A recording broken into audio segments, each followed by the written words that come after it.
I never imagined love could stretch beyond the boundaries of life and death. But tonight, as I hold a faded letter in trembling hands, I feel his presence again. He wrote to me after I was gone, words filled with madness, devotion, and a promise to bend time itself. Welcome to the Untold Love, where hidden stories of love, sacrifice, and fate come alive.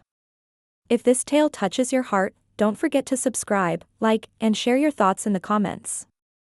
Your support helps us bring more stories that linger long after the last word is spoken. They say love often arrives when we least expect it. And perhaps that is why Adrian came into my life the way a sudden breeze enters a still room, quietly, without warning, yet filling every corner of my existence. I was never the type to chase grand romances. My world was simple, books stacked by the window, a small garden I tended with care, and the quiet comfort of familiar streets. Yet when I first met Adrian, something shifted. He wasn't just a man, he was a presence, one that drew every eye, not because of charm or theatrics, but because of the restless light in his gaze. Adrian was a scientist, though many whispered the word genius. His hands were always ink-stained from scribbling equations, his pockets cluttered with scraps of paper filled with notes. He had the look of someone who lived halfway between this world and another, a man forever chasing thoughts the rest of us could barely understand. And yet, with me, he was different. When we spoke, his voice softened, his gaze steadied. He wasn't the man lost in the mysteries of time, he was simply Adrian. Our beginnings were not filled with fireworks or dramatic confessions. Instead, they grew in quiet moments. He would walk me home after evenings spent at the library, carrying my books as though they were treasures. We would linger under the lamplight, not wanting to say goodbye too soon. He'd smile, sometimes shyly, sometimes with that spark of mischief, and I found myself waiting for those smiles more than I admitted. I remember one night vividly. The sky was unusually clear, the stars scattered like 1,000 tiny lanterns. Adrian pointed upward, tracing invisible constellations with his hand. He told me, "The universe is vast, Elena. But when I look at you, I feel as if I've already discovered its greatest mystery." Those words stayed with me. Perhaps they sound simple now, but in his voice, they carried a weight, a conviction, as if he truly believed it. Little by little, I began to see beyond the eccentricity, beyond the scattered notes and sleepless eyes. I saw a man who loved deeply, though he rarely admitted it. I saw a soul searching for something eternal, and I wondered if he had found it in me. Adrian often spoke about time, not just as a scientist, but as if it were alive. He'd tease me, saying, "If I ever lose you, Elena, I'll find a way back. Time won't dare stand in my way." Back then, I laughed. I thought it was just his way of being dramatic. I didn't know those words would one day become a vow, a promise he would carry far beyond the boundaries of life itself. Happiness, when it arrived, did not announce itself with grand gestures. It settled into our lives like sunlight spilling through half-drawn curtains, gentle, warm, and so natural that I often forgot how rare such peace truly was. Adrian and I built a life together, not with wealth or extravagance, but with rituals that became our secret language. Each morning, he would brew coffee, though he rarely drank it himself. He said he loved the way I cradled the cup between my hands, as if the warmth could sink into my bones. In return, I left small notes on his desk, sometimes a reminder to eat, sometimes just a sketch of a flower from our garden. To anyone else, they were scraps of paper. To him, they were treasures. And though the world might have called him a genius, to me, Adrian was simply a man who remembered to tuck an extra blanket around me when I fell asleep on the couch. A man who carried silence with ease, yet filled it with comfort. Still, even happiness carries shadows. Adrian's work consumed him in ways I both admired and feared. Nights would stretch long, the clock whispering into dawn as the glow of his laboratory lit our home. I would sometimes wake to find the bed cold, his side untouched. Walking through the hallway, I'd see him hunched over equations, his eyes hollow but alive with fire. I tried not to mind. I told myself this was who he was, the man I loved, a man driven by questions bigger than the both of us. Yet there were moments when loneliness sat beside me, silent and heavy. I wondered if I was losing parts of him to a world I could not enter. But whenever my doubts grew, Adrian would pull me back. He'd look up from his work, noticing my quiet distance. And with a sudden tenderness, he would take my hand and whisper, "You're not forgotten, Elena. You're the reason behind every answer I'm searching for. My science begins with you, and it will end with you." How could I argue with that? His words, so simple, always found a way to mend the cracks I tried to hide. Yet sometimes, I glimpsed something deeper, a storm he never fully named. Once, while tidying his desk, I stumbled upon a notebook. Its pages were covered not just with numbers and diagrams, but strange sketches of clocks shattered into fragments, sand slipping endlessly through broken hourglasses. I stared at those images, unsettled, though I couldn't explain why. When I asked him about them, he laughed it off, kissed my forehead, and said, "Just thoughts, Elena.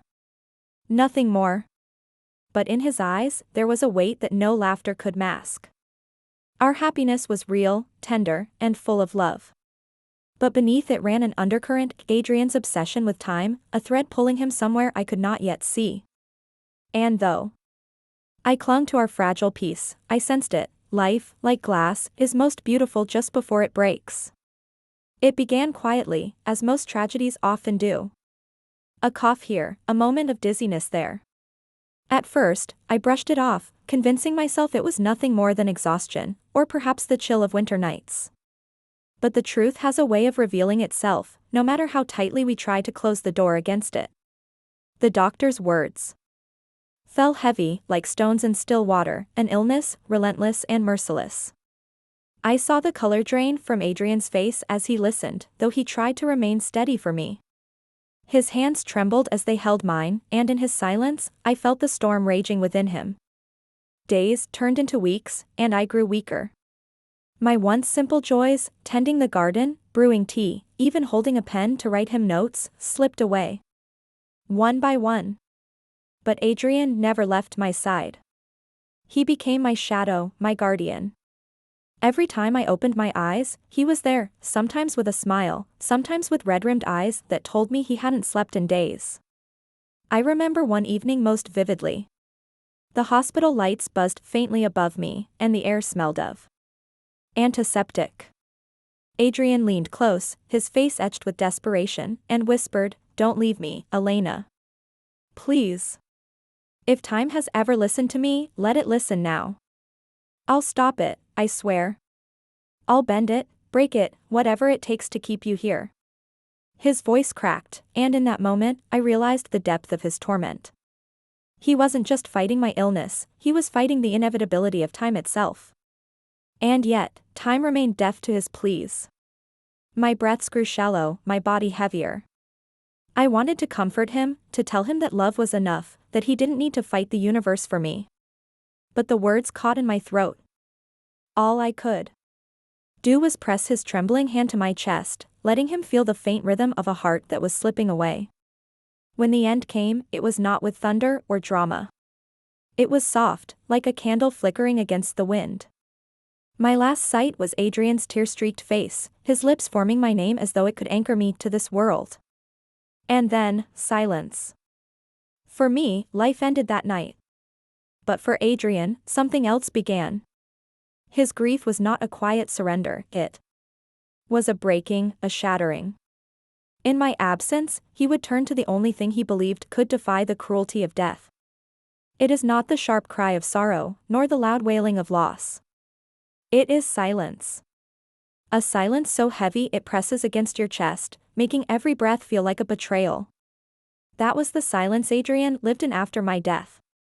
At first, he tried to mask it. Friends came to visit, offering condolences wrapped in gentle words, but Adrian barely spoke.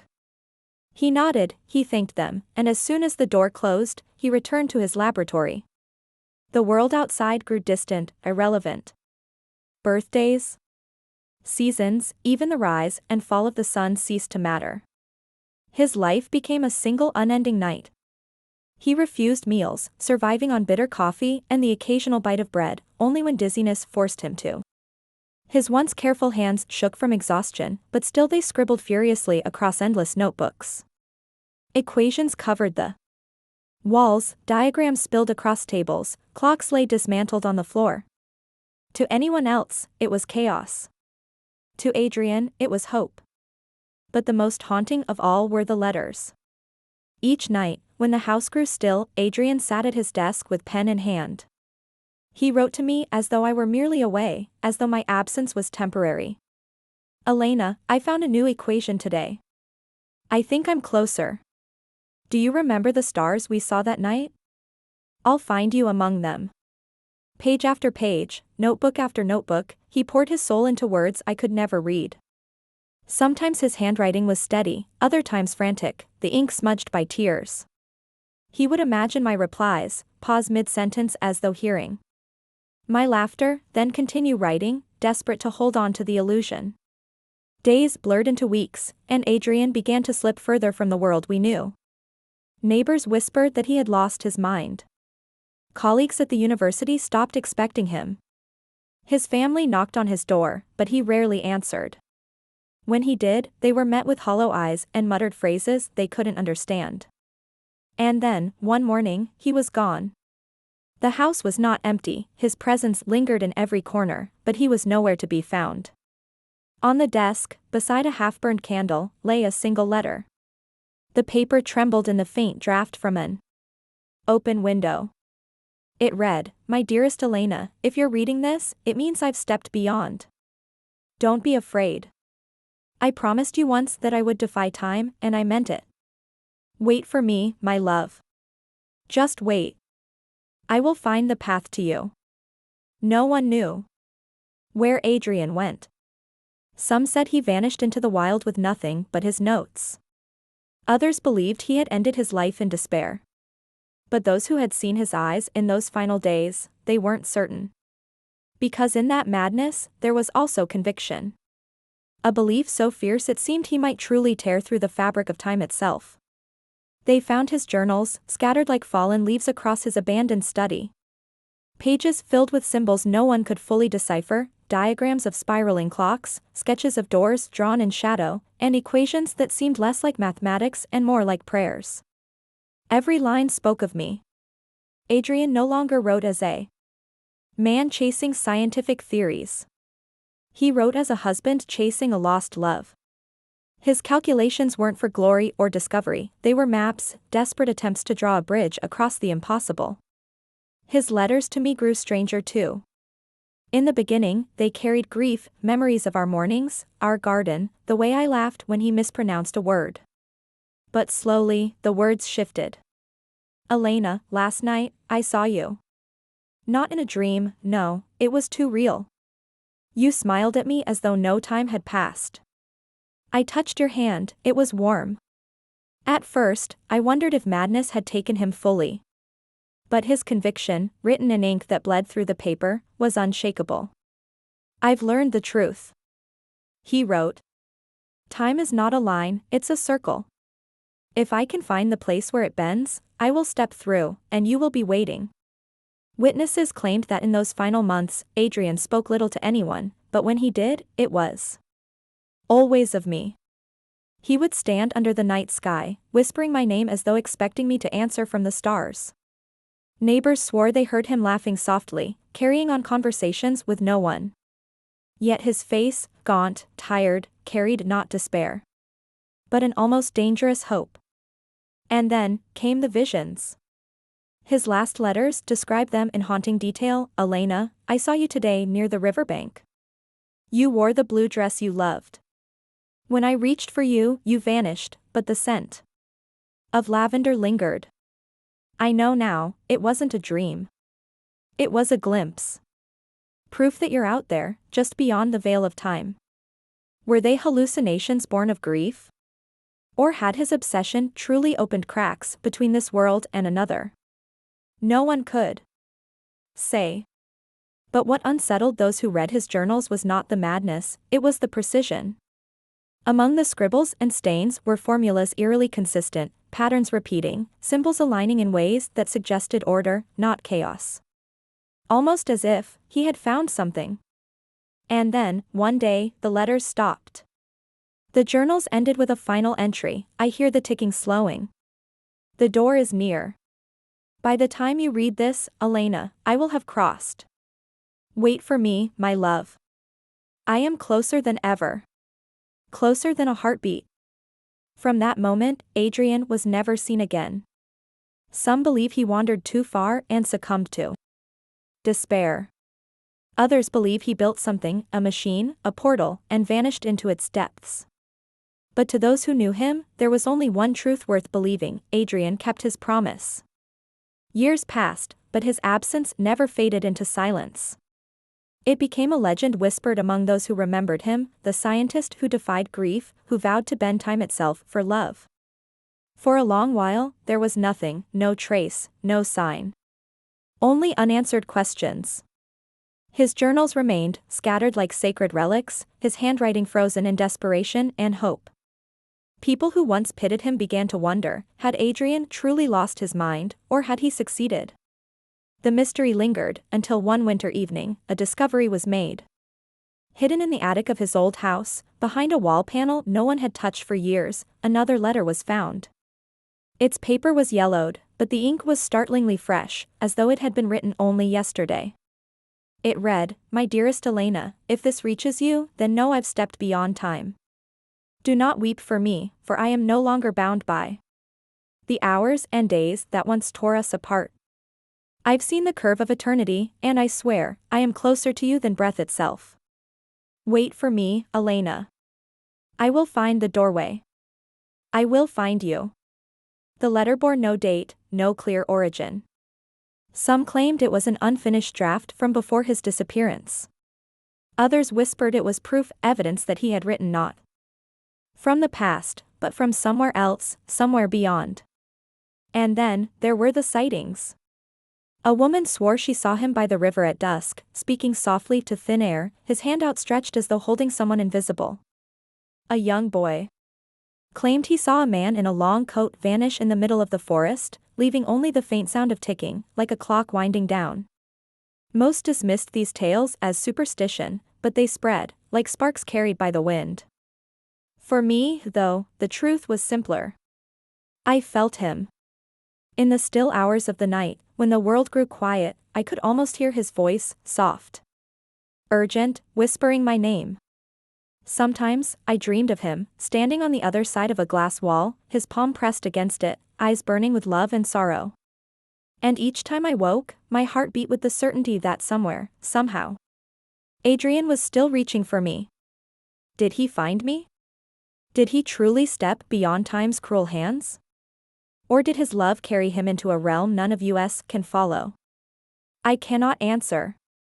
Perhaps no one ever will. But I know this: Adrian's story did not end with his disappearance. It lives on, not in textbooks or records, but in the hearts of those who still believe that love is stronger than death, stronger even than time. And maybe, just maybe, as I speak these words, he is closer than we think.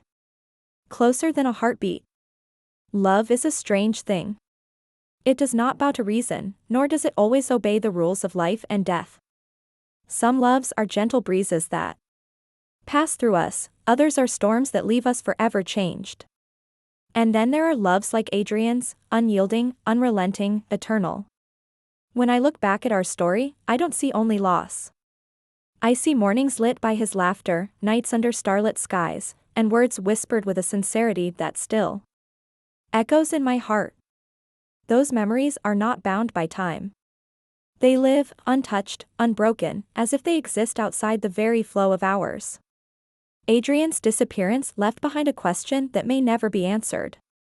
Did he succeed in bending time's cruel hand? Or was he simply a man consumed by grief, chasing shadows of a dream? Some would call it madness. But I believe there is a fine line between madness and devotion, and Adrian walked it without hesitation. Because what others saw as obsession, I saw as love refusing to surrender. Perhaps he vanished into nothingness, lost in his search. Or perhaps, even now, in some hidden corner of eternity, Adrian is still walking toward me, each step a defiance of the limits the world tried to impose. And maybe that is the true lesson of our story: love does not end when life does. It transforms. It becomes memory, hope, and sometimes, if the heart is strong enough, it becomes something greater than time itself. When people speak of Adrian, they often speak of his genius, his brilliance, his obsession. But I wish they would remember something else: the tenderness in his hands, the warmth in his voice when he said my name, the way his eyes softened when he looked at me. Because that was the man I knew. That was the love that carried him beyond the boundaries of life. So, if you ever wonder whether love survives death, whether it can defy the ticking of clocks and the weight of years, remember Adrian's story. Remember a man who refused to let go. Remember that sometimes, love is not about how long we have together, but about how deeply we are willing to believe. And as I whisper his name one last time, I know the truth: Adrian kept his promise. Closer than a heartbeat, he is with me still.